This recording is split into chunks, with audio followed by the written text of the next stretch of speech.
नमस्कार, मैं हूं परवीन शेख। आप देख रहे हैं कैपिटल टीवी की स्पेशल स्टोरी। बिहार में लालू के राज को जंगल राज कहा जाता था। पीएम मोदी से लेकर बीजेपी के तमाम नेता हर मंच से लालू यादव या कहें आरजेडी के राज को जंगल राज कहकर बुलाते हैं और अतीत में हुई घटनाएं इस बात की तस्दीक भी करती हैं। लालू के सीएम रहते न सिर्फ बिहार में जंगल राज रहा, बल्कि उनकी पार्टी में भी उनकी मौजूदगी में जंगल राज नजर आया। लालू के बेटे लोगों से भरे मन से अपने ही नेताओं को धक्का देते नजर आए। आरजेडी नेता के बीच जमकर हाथापाई हुई, नेता एक दूसरे से भिड़ते दिखे, वो भी लालू की मौजूदगी में। जहां पर राबड़ी देवी और लालू यादव दोनों मौजूद थे, वहीं ये सब नजारा देखने को मिला। चलिए पहले आपको वो वीडियो दिखाते हैं जिसमें आरजेडी की गुंडागर्दी फिर से सामने आई है।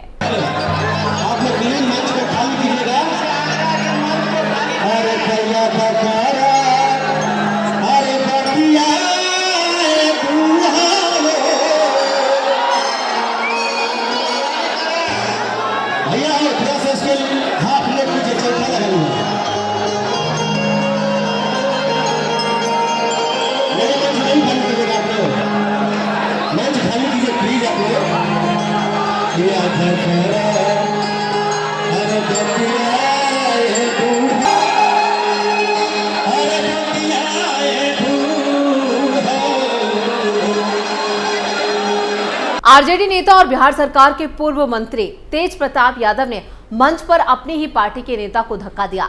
बताया जा रहा है कि जिस नेता पर तेज प्रताप यादव आग बबूला हुए और भड़के, वो आरजेडी के सीनियर नेता और कार्यकर्ता थे। इस दौरान मंच पर मीसा भारती और राबड़ी देवी, लालू यादव भी मौजूद थे। मंच पर मौजूद नेताओं ने तेज प्रताप को शांत करने की कोशिश की, लेकिन वो शांत नहीं हुए। अब इस घटना का वीडियो सोशल मीडिया पर तेजी से वायरल हो रहा है। चलिए एक बार फिर आपको दिखाते हैं कि तेज प्रताप यादव किस तरह उन्होंने ये घटिया हरकत को अंजाम दिया।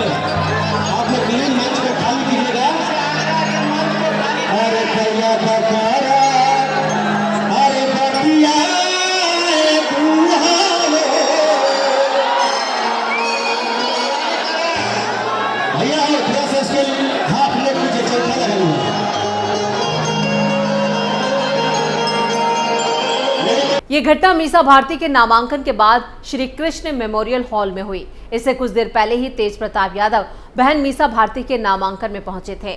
बहन मीसा भारती के नामांकन को लेकर तेज प्रताप ने एक्स पर पोस्ट भी साझा की थी। उन्होंने लिखा था, आज पाटलिपुत्र लोकसभा प्रत्याशी डॉक्टर मीसा भारती जी के नामांकन समारोह में शामिल हुआ।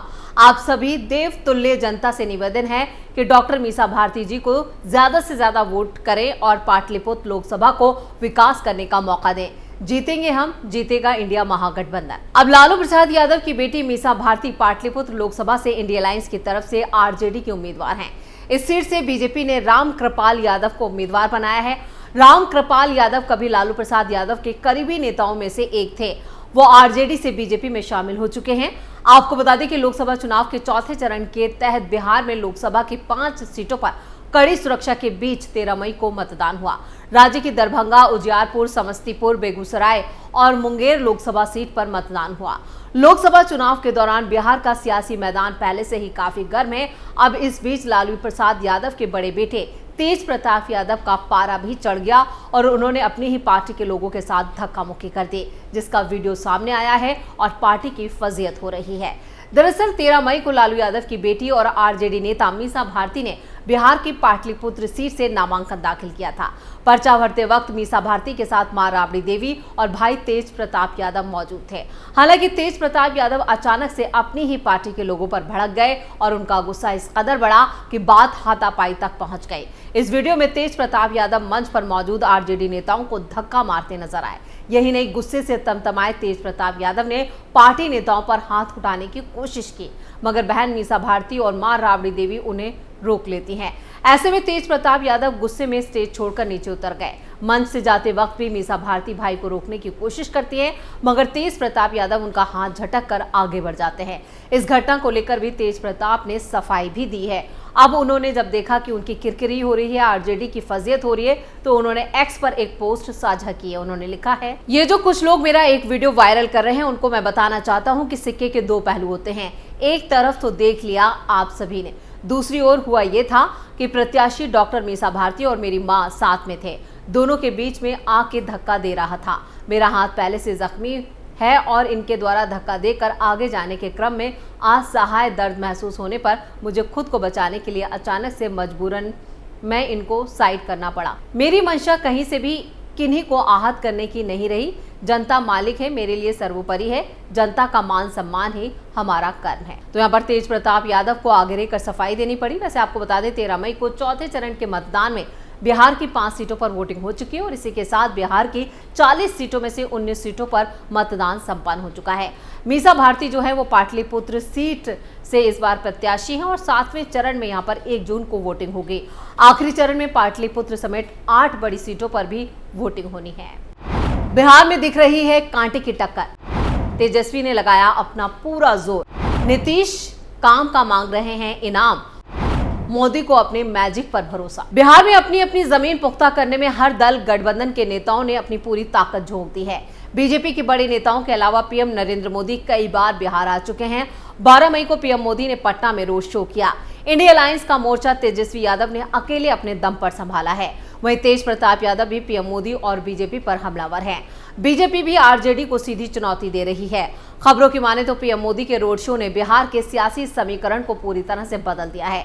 इंडिया अलायंस को बिहार में लीड कर रहे आरजेडी के नेता पूर्व डिप्टी सीएम तेजस्वी यादव ने पैर और कमर में तकलीफ के बावजूद एक दिन में 10 जनसभाएं करके एक नया रिकॉर्ड बनाया। तो बीजेपी के बड़े नेताओं ने भी कोई कोर कसर नहीं छोड़ी है। रक्षा मंत्री राजनाथ सिंह, केंद्रीय गृह मंत्री अमित शाह, यूपी के सीएम योगी आदित्यनाथ, असम के सीएम हिमंता बिस्वा शर्मा से लेकर पीएम नरेंद्र मोदी तक ने अपनी तरफ से बिहार में एनडीए के खाते में सभी 40 सीटें जीतने के लिए जनसभाएं और रोड शो किए। इन सब के बावजूद वोटर्स अपने अंदाज में यहाँ पर अनमनस्क बने हुए हैं, यानी कोई लहर नहीं दिख रही है, ना ही कोई चुनावों को लेकर कोई उत्साह या जोश नजर आ रहा है। अब सबके अपने अपने दावे हैं। इंडिया अलायंस चौंकाने वाले नतीजों की उम्मीद पाले हुए है, तो एनडीए अब भी सभी 40 सीटों पर कब्जे का दावा कर रहा है। चुनाव नतीजों को लेकर आकलन अनुमान का दौर लगातार जारी है। तरह तरह की चर्चाएं सुनने को मिल रही हैं। राजनीतिक विश्लेषक भी समझ नहीं पा रहे हैं कि इस बार जनता का मूड कैसा है। उनके विश्लेषण का पैमाना सिर्फ यही है कि वोटरों में उत्साह नहीं है और पिछले 2 चुनावों की तरह कोई लहर नहीं चल रही है। तो ये बीजेपी के लिए नुकसानदायक हो सकता है। दूसरी तरफ विश्लेषकों का एक तबका अपने आकलन का यह आधार बना रहा है कि जब 2014 से ज्यादा सीटें 2019 में एनडीए को आई, तो इस बार ऐसा कोई कारण नजर नहीं आ रहा है जिसे ये कहा जा सके कि एनडीए की सीटें पिछले जो नतीजे थे उसके मुकाबले घट जाएंगे। इंडिया अलायंस के नेता तेजस्वी यादव की जनसभाओं में उमड़ती भीड़ को कुछ लोग इसका पैमाना बनाकर हवा का रुख एनडीए के खिलाफ मान रखे हैं। ऐसा सोचने वाले ये भूल जाते हैं कि 2019 में जनता ने एनडीए को 40 में से 39 सीटें दी थी और 2020 में महागठबंधन की परफॉर्मेंस लोकसभा मुकाबले में काफी बेहतर रही। यानी लोकसभा चुनाव और विधानसभा चुनाव का फर्क मतदाताओं को अच्छी तरह मालूम है। चुनावी आकलन के लिए पहले हम दोनों गठबंधन की ताकत पर बात कर लेते हैं। इंडिया अलायंस के पूरे चुनावी कैंपेन को आरजेडी नेता तेजस्वी यादव लीड कर रहे हैं। तेजस्वी यादव की ताकत का पहली बार 2020 के विधानसभा चुनाव में पता चला था, जब उन्होंने अपनी सूझबूझ से अलायंस का विस्तार किया। उनकी सूझबूझ का ही नतीजा था कि महागठबंधन को विधानसभा में 110 सीटों पर जीत मिली। बाद में तेजस्वी ने सियासी तिकड़म का भी एहसास कराया, जब उन्होंने एआईएमआईएम के 4 विधायकों को आरजेडी में शामिल करा लिया।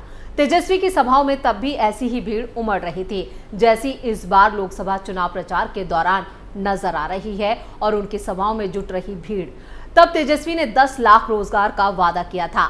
इस बार उनका दावा है कि 5 लाख लोगों को उनके डिप्टी सीएम रहते नौकरी भी मिली। अगर उन्हें जनता का समर्थन मिला तो बड़े पैमाने पर सरकारी नौकरी लोगों को दिलाएंगे। और तेजस्वी की दूसरी ताकत इंडिया अलायंस का बिहार में इकलौता बड़ा चेहरा होना है।